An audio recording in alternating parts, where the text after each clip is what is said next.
महिला आयोगची माजी सदस्य उत्कर्षा रुपोते मॅडम सध्या आमच्यासोबत आहे. मॅम, आता जे महिला आयोगची अध्यक्ष आहे रुपाली चाकणकर यांच्या अनेक प्रकार समोर येत आहेत.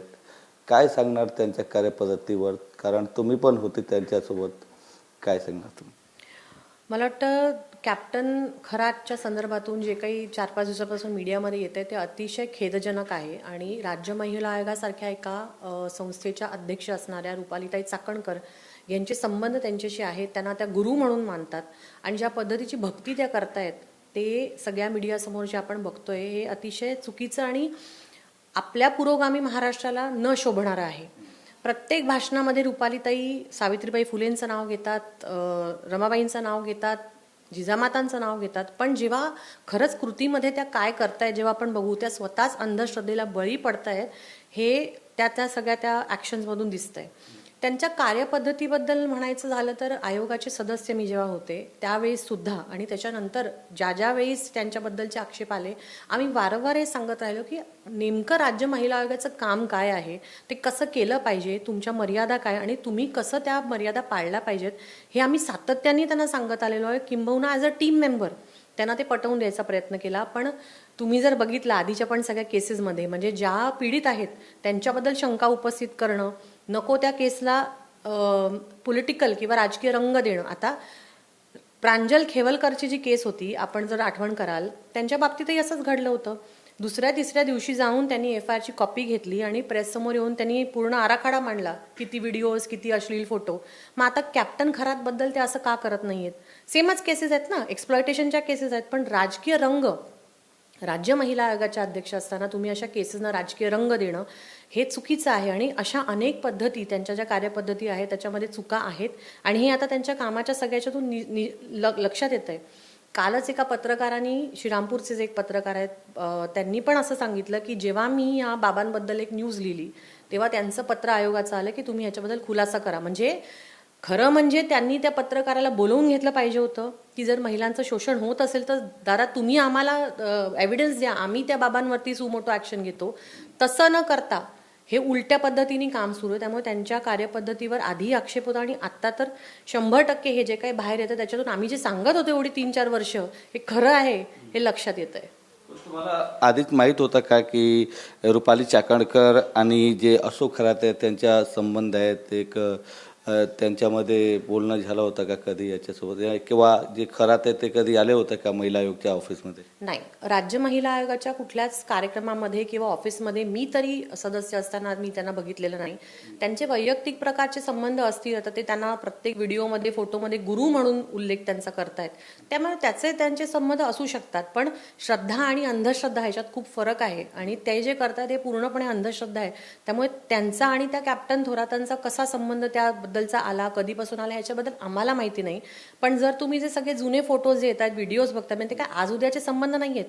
आयोगाचे अध्यक्ष असताना त्याच्या आधी पण त्या होत्या, अध्यक्ष झाल्यानंतर तर त्यांचा व्हिडिओ बघितला तर तुम्ही त्या अशा सरळ म्हणतात व्हिडिओमध्ये की तुमच्यामुळे, तुमच्या मार्गदर्शनामुळे मी या सगळ्या पदावरती येऊन पोहोचले. म्हणजे त्यांचे संबंध निश्चित हे आधीपासूनचे होते.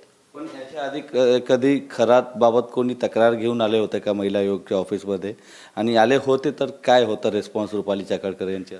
आता सर तुम्ही आयोगाची कार्यपद्धती थोडी समजून घ्या. आयोगाचं जे मुख्य ऑफिस मुंबईला आहे त्याच्या व्यतिरिक्त विभागीय कार्यालय आहे, तिथेही कंप्लेंट्स येत असतात. आयोगाच्या ऑफिसमध्ये दिवसाला हजारोहून जास्त कंप्लेंट्स येतात टोटल तुम्ही बघाल तर त्या कंप्लेंट्समध्ये कधी अशी कंप्लेंट आली का आणि दाबली गेली का हे आमच्यापर्यंत, ॲटलिस्ट माझ्यापर्यंत मेंबर म्हणून अजूनपर्यंत पोहोचलं नाही. पण बऱ्याच ठिकाणी असं होतं की कंप्लेंट्स येऊन पण ॲक्शन होत नाही, हे मात्र निश्चित. त्याच्यामध्ये या बाबांचं कधी नाव आलं होतं का किंवा आलेली एखादी कंप्लेंट दाबली गेली का ह्याच्याबद्दल आत्ता माझ्याकडे माहिती नाही, पण IQ माहिती निश्चित आहे. त्याच्याबद्दल पण थोडीशी अजून आम्ही पण प्रयत्न करतोय की थोडं ऑथेंटिक माहिती त्याच्यावर आल्यानंतर मीडियासमोर आपण येऊया.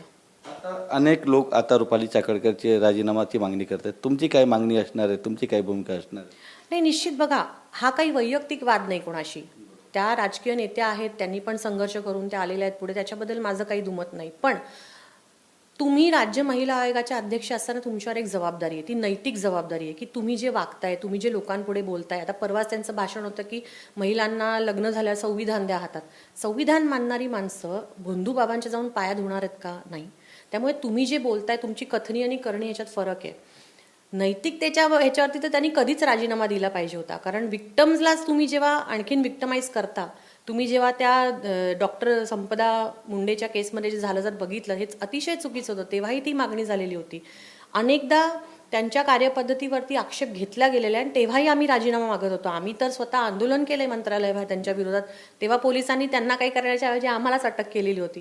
त्यामुळे निश्चित त्यांचा राजीनामा झालाच पाहिजे. आणि आम्ही नुसतं बोलत नाही. आता तुम्हाला जर मी ही ट्विट दाखवली, ही रुपाली चाकणकरांच्या पर्सनल हँडलवरून झालेली ट्विट आहे.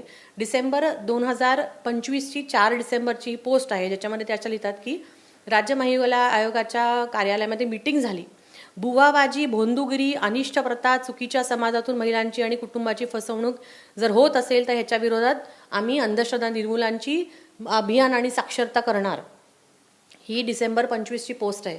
त्या काळात सुद्धा कदाचित त्या बाबांबरोबर कुठे म्हणजे त्यांच्या आश्रमात वगैरे जात असतील. त्यामुळे ज्या पदावर तुम्ही आहात, जर त्याचं गांभीर्य तुम्हाला समजत नसेल आणि खरंच त्यांच्या ऑफिसमध्ये असताना जर त्या बाबाला जे प्रोटेक्शन, जे छत्री घेऊन त्या उभ्या आहेत ना, त्या पद्धतीचं प्रोटेक्शन मिळालं असेल तर त्याच्याबद्दल चौकशी झाली पाहिजे. एक शेवटचा मुद्दा असा, आता सध्या त्या ज्या खुर्चीवर आहेत, निश्चित त्याच्यामुळे दबाव येऊ शकतात. काही लोक तर असं म्हणतात की जे व्हिडिओज आलेले ते पण नष्ट करण्याचे प्रयत्न होऊ शकतात, कारण त्याच्यामध्ये काही नेतेही असू शकतात.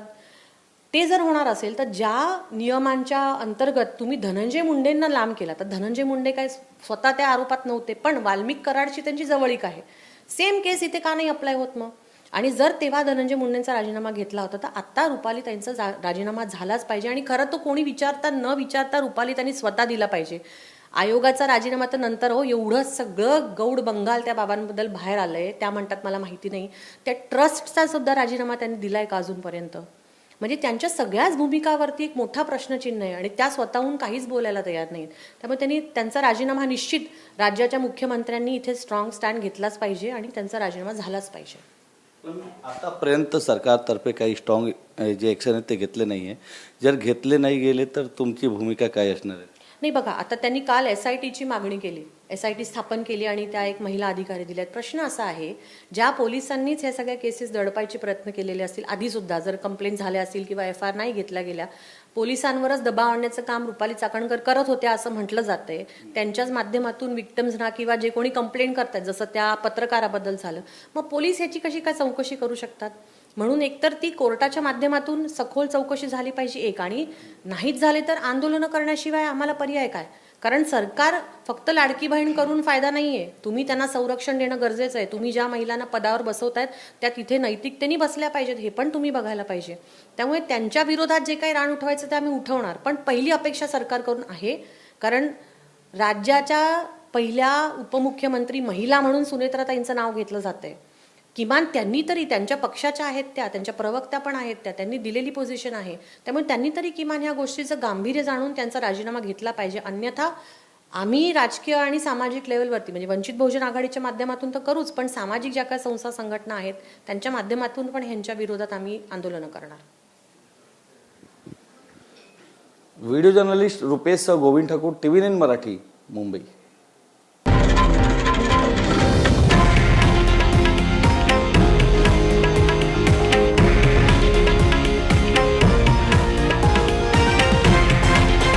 हे आहे देशातील नंबर 1 न्यूज नेटवर्क आणि आपण पाहत आहात TV9 मराठी, एकमेव.